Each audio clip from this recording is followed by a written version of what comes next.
Now that time frame from the date initially submitted until the date accepted, this is not only driven by the time for peer review, it's actually dominated by the time you take to review your paper, to revise your paper. So, you have to be quick as well. Our articles from Trigo journals released online as soon as accepted. In the old days, 5-10 years ago, you would have to wait for a journal to actually publish its entire issue before papers became available. These days, most journals that I know of have what's called online early or something like that. Right? The paper gets accepted. Sometimes the accepted version at that point gets put online with a note on it that this is not the final edited version. So that's when your paper is available immediately. Sometimes it takes, let's say, 2 or 3 weeks for the editing, the language editing, and the formatting to be done by the journal. It gets put online then before it's assigned to an issue. That's usually called online early, or something of that order. And that's helpful because that makes your work accessible immediately. I should also say, by the way, if you write a paper and it's accepted, most journals will allow you to put your paper into a repository, either at your university or something like Archive or BioArchive or something like that. A repository, a place where anyone in the community can download it from to see what you've done. Again, that's good for your exposure. And then in terms of speed of publication, is your research study time sensitive? So do we need to really get this breakthrough out as quickly as possible? In that case, write a letter or a short communication. Or, is it not very important if it gets published very quickly? You can, in that case, write a regular article or even a review article. Here, this is from a recent paper in a recent editorial in Nature. It says, even though the speed of publication is priority for many authors, long waits for publication plagues many journals. And this is still true. At our journal, we try to do things as quickly as possible. The main journal has an average date, an average time from the time of acceptance of your accepted article until it appears online of, I believe, 26 days. And you have to go through the language and the formatting, and they have to put it into XML format and PDF and all that kind of stuff. So that takes, and that's fairly quick, 26 days from the time of acceptance. For the rapid publications, the letters, we do it within 2 weeks. But some journals take decidedly longer. Here is an example of the median time from submission to acceptance from 1980. My pointer doesn't quite work. So we see from 1980, 1990, 2000, 2010.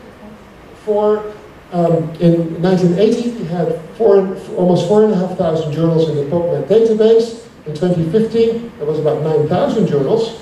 And you can see that the median time was roughly 100 days between submission and acceptance. There was a dip. You can see the dip is linked there. A few journals with quick review times started in 2000s. And these include PLOS ONE, BMC Genomics, PeerJ. You may have heard of those names. But actually, the peer review process is not the limiting factor here. That's what many people think. But we've actually done some research with our own journal. The limiting factor is how long authors take in revising their papers. That takes longer usually than the peer review process. So it's not just the reviewers who are lazy, but it's the authors that need to get on with their work. So we talked about, just trying to check if you're still awake. So I have another quiz here. We talked about abstracting and indexing services, and I would like to see a show of hands again. Which of the following is not an abstracting and indexing service? Who thinks CiteCRX is not such a service?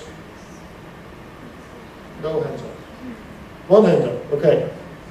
Who thinks Scopus is not a service like that? Who thinks Mendeley is not an abstracting and indexing service? About maybe half of people. PubMed?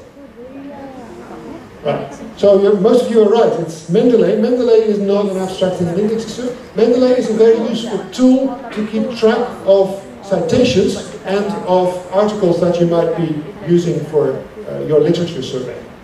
It's free, you can download it, go to mendeley.com. It's very helpful. Right, now I wanted to say a few final words about publication models.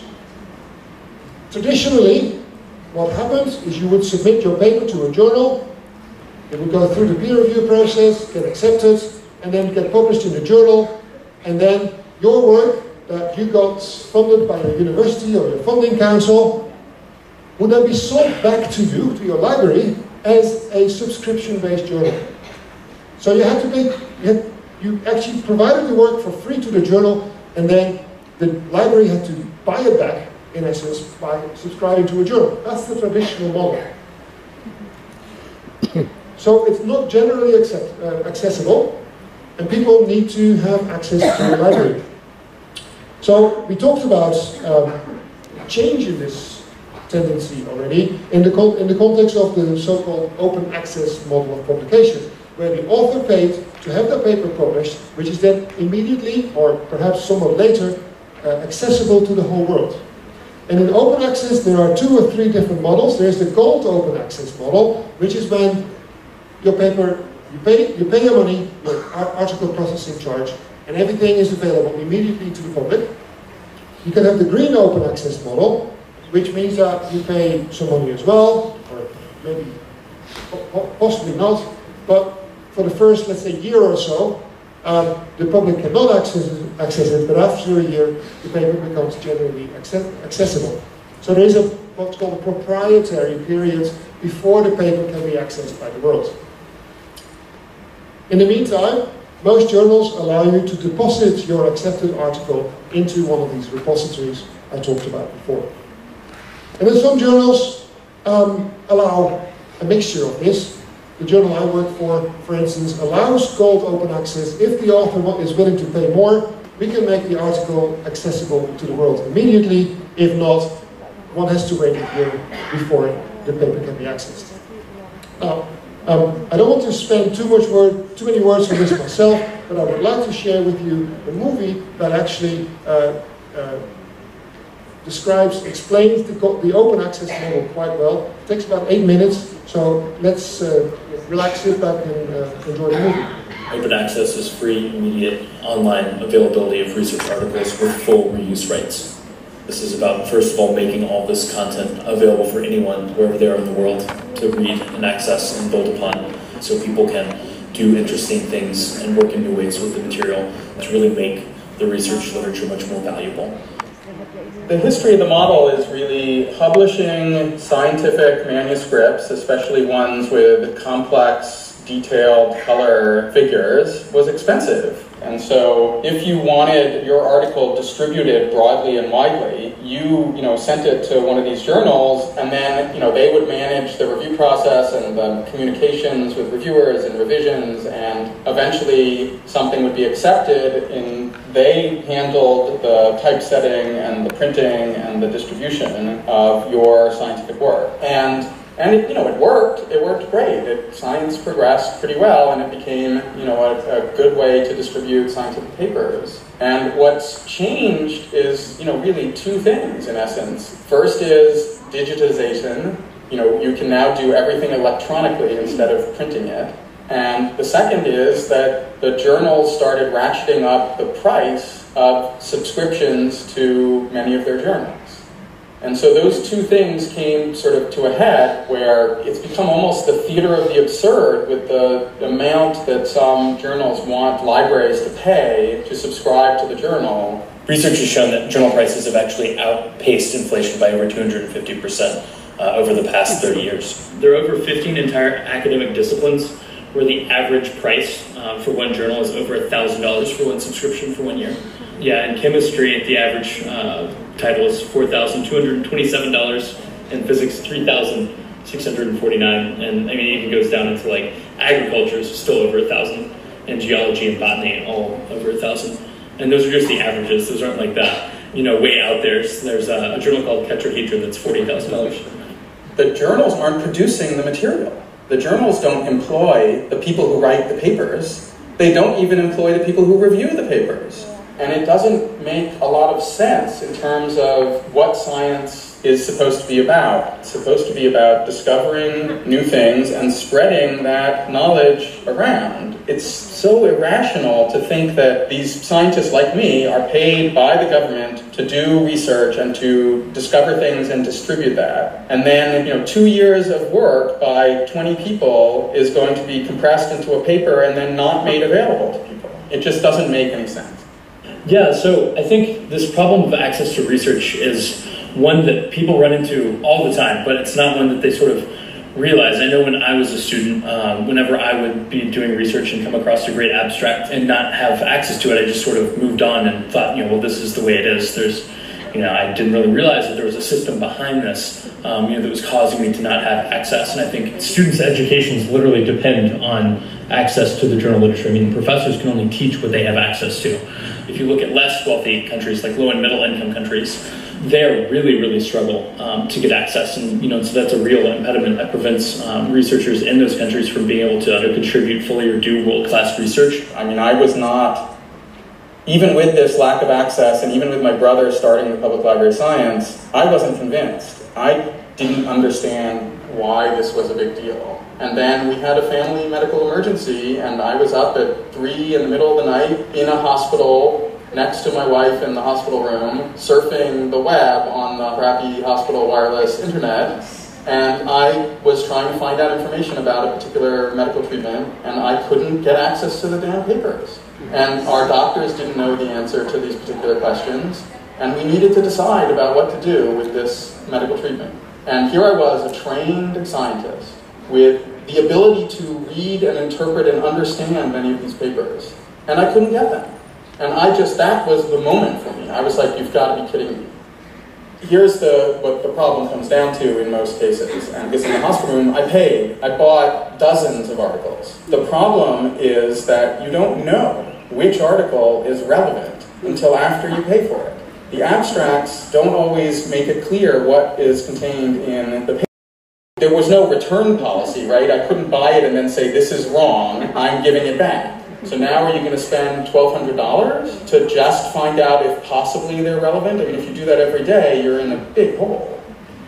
I'm not, some communist saying everything should be free and, I don't believe in corporations. Nobody is saying that publishing is free. What people are saying is that we need to work on models where the government that is already paying for the research and is then paying for the subscriptions and is then paying for the indirect costs for the libraries. I mean, in the end, taxpayers and the government are paying for this. So why can't we do it in a way where the knowledge is distributed broadly as opposed to the knowledge is restricted?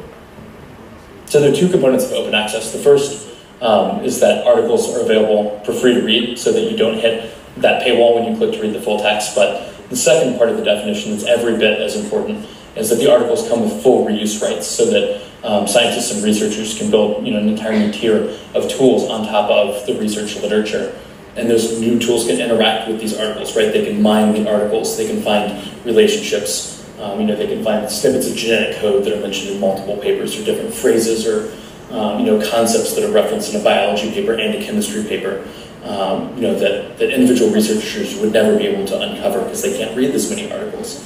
So if you actually wanted to do that, you couldn't because you'd have to negotiate individual rights with every single publisher in order to do that. In an open access world, all this information would be open on the internet for free and people would have unrestricted rights, to do that kind of data mining. I think the main impediment is the incredibly slow movement of scientific cultural practices. I mean, I think, scientists, despite being great explorers in terms of knowledge, are sort of very conservative in terms of changing their practices. Lots of the community says, oh yeah, I support openness, but I want a Nature paper. That sort of reliance upon, impact factor and the name of the journal does allow some journals to not respond to the community pressure towards openness. The scientific publishing model that we have now, there's no evidence that it is optimal. We need to experiment with all sorts of different scientific publishing systems. Corporations may figure that out before governments do. I'm very open to whoever is going to come up with creative solutions to these issues. I view it much more as scientists and scientific publishers are slow to change. Some of them are going to be left in the dirt because openness is clearly the future, and the creative ones are gonna survive. It's really important that graduate students, start these conversations with their research teams, their PIs, just let them know that it's something that they care about. And, there's a real benefit to researchers, to graduate students by doing this, right? Because the more people that see your work, the more people can build upon it, and they'll say, it's not just good for the person that can read your paper, it's also good for you. I believe that scientific knowledge spreads and increases best if there are no restrictions on access to the knowledge that has been generated in other places. I want the discovery of new scientific knowledge to happen faster, and openness helps accelerate that. Even if, for your own reasons, you need to publish in a subscription journal, there is this other option that even if you don't publish in an open access journal, that you can still make the text of the article itself freely available so that people can at least read it and get access to it.